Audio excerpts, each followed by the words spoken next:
안녕하세요. 오늘은 성경에서 가장 마음 따뜻해지는 친절에 관한 이야기 하나를 나눠볼까 합니다. 사무엘 하에 기록된 다윗 왕의 이야기인데요. 매튜 헨리의 주석을 길잡이 삼아 그 속에 담긴 깊은 의미를 한번 따라가 보겠습니다. 시작하기 전에 한번 생각해 볼까요? 우리는 아주 오래전에 한 약속을 얼마나 잘 기억하고 또 지키고 있을까요? 솔직히 하루하루 바쁘게 살다 보면 깜빡 잊어버릴 때가 많잖아요. 맞아요. 그런데 오늘 우리가 함께 살펴볼 이야기는요. 바로 그렇게 오랫동안 잊힐 수도 있었던 한 약속이 얼마나 놀랍게 지켜지는지에 대한 이야기입니다. 자, 이야기의 배경은 이렇습니다. 다윗 왕이 드디어 모든 전쟁에서 이기고 나라에 평화가 찾아왔을 때예요. 모든 게 안정되고 평온한 바로 그때 다윗의 마음속에 문득 한 가지 생각이 스쳐 지나갑니다. 그건 바로 아주 오래전 자신의 목숨과도 같았던 친구 요나단과 굳게 맺었던 맹세였죠. 화면에 보이는 이 한마디가 바로 다윗의 위대함을 보여주는 출발점이라고 할 수 있습니다. 사울의 집에 아직도 남은 사람이 있느냐? 내가 요나단 때문에 그 사람에게 은혜를 베풀겠다. 네, 맞아요. 매튜 헨리 주석은 바로 이 지점을 굉장히 강조하는데요. 다윗은 누가 찾아와서 좀 도와주세요 할 때까지 가만히 기다린 게 아니라는 거죠. 오히려 먼저 적극적으로 은혜를 베풀 사람을 찾아 나섰다는 점. 이게 정말 놀라운 부분입니다. 이게 사실 얼마나 대단한 일이냐면요. 당시 고대 사회에서는 왕조가 바뀌면 이전 왕의 후손들은 모조리 찾아서 없애버리는 게 불문율이었어요.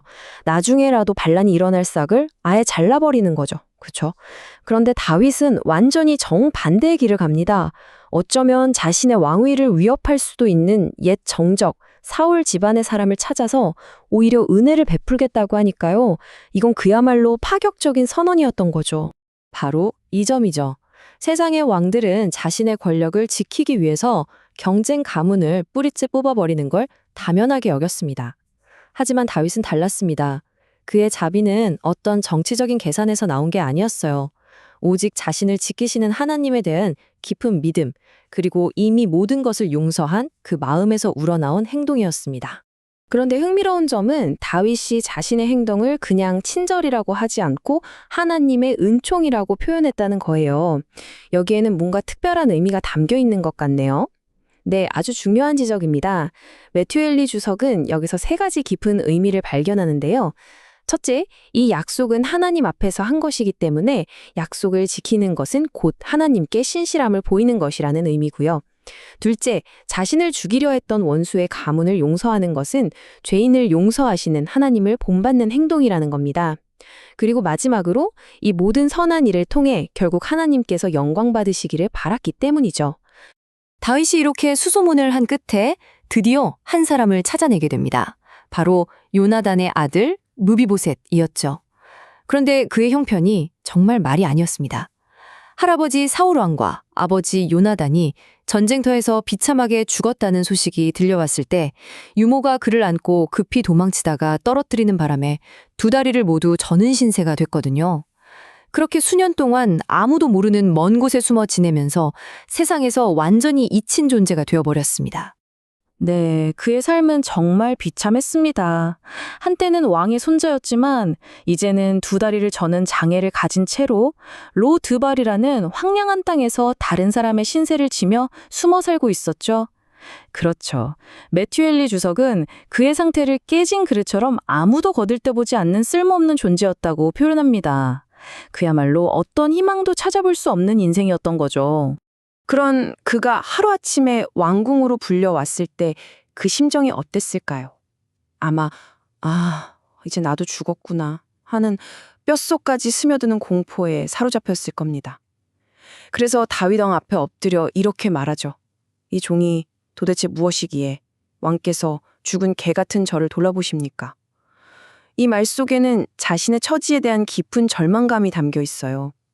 자신은 어떤 좋은 대우도 받을 자격이 없는 그저 죽은 개와 같은 존재일 뿐이라고 생각했던 겁니다.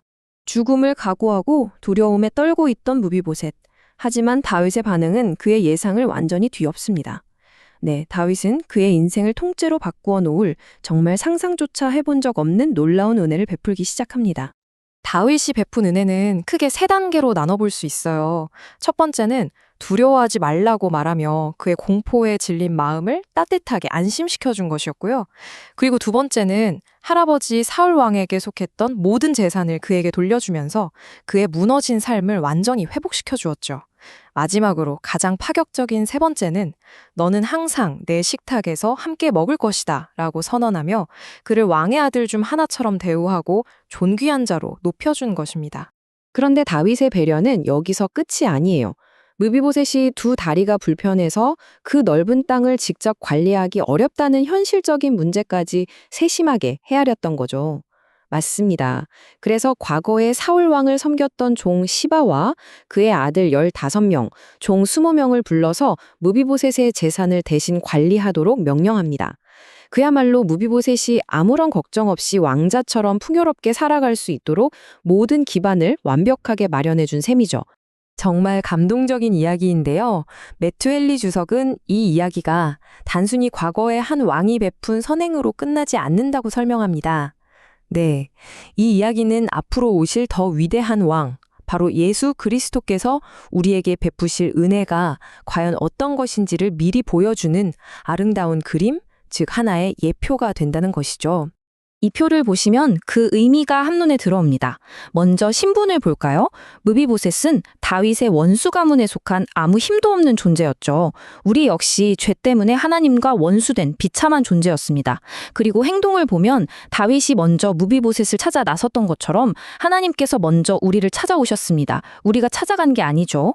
그 결과는 어떤가요? 다윗은 무비보셋이 잃어버렸던 모든 유산을 회복시켜 주었죠. 마찬가지로 하나님께서는 그리스도를 통해 우리가 잃어버렸던 하나님 나라의 상속자라는 지위를 다시 회복시켜 주십니다. 마지막으로 정체성의 변화입니다.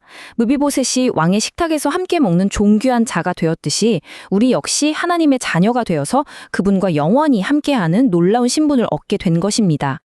이 이야기의 마지막 구절은 우리에게 정말 깊은 울림을 줍니다. 성경은 무비보셋이 왕의 아들처럼 예루살렘에서 살았지만 그는 두 발을 다 절었다는 사실을 굳이 덧붙여 기록하고 있거든요. 바로 이 부분이 우리에게 중요한 메시지를 던져줍니다. 하나님의 은혜를 받았다고 해서 우리의 모든 약점이나 과거의 상처가 당장 마법처럼 사라지는 건 아닐 수도 있다는 거죠. 하지만 중요한 것은 그런 연약함에도 불구하고 왕의 식탁에서 우리를 온전한 자녀로 받아주시고 사랑으로 덮어주신다는 사실입니다. 그것이 바로 진짜 은혜의 모습이라는 걸 보여주는 거죠. 오늘 우리가 나눈 이 다윗의 이야기는 우리 각자에게 큰 도전과 질문을 남기는 것 같습니다. 네, 이 이야기는 우리에게 이렇게 묻고 있습니다. 오늘 당신의 삶 속에서 하나님의 은총을 보여주어야 할 무비보셋은 과연 누구입니까? 이 질문을 마음 깊이 품고 돌아보는 귀한 시간이 되시기를 바랍니다. 함께 해주셔서 감사합니다. 감사합니다.